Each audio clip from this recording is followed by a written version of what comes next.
Hey friends, if you wish to install .NET Framework on your Windows computer, then please watch this video. I will guide you through the procedure. Now it's not very difficult. Here's what you have to do.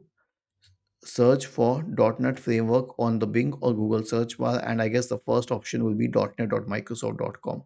So just go to the official website and then scroll down and then click on the first .NET Framework and then click on wait for it to download. It usually downloads automatically, but if it doesn't download, then you can click on this option here.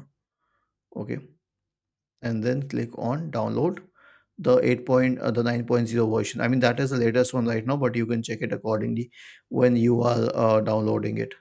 So this is for 64-bit computers, so click on this. Okay, now it is downloaded. It's an exe file, so we can click on open directly, and it will need a few seconds to open the file.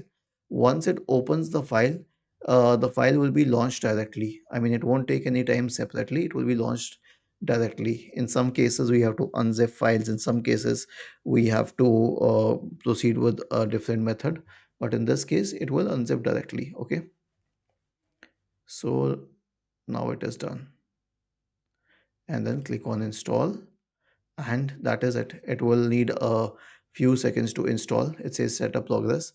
It will just need a few seconds to unzip the files, which it will do automatically. We don't have to do anything from our end, and then it will be installed. Was this helpful? If yes, then please subscribe to the channel. If not, then let us know in the comment section of the video on how we could help you further. Thank you for watching this video and have a nice day.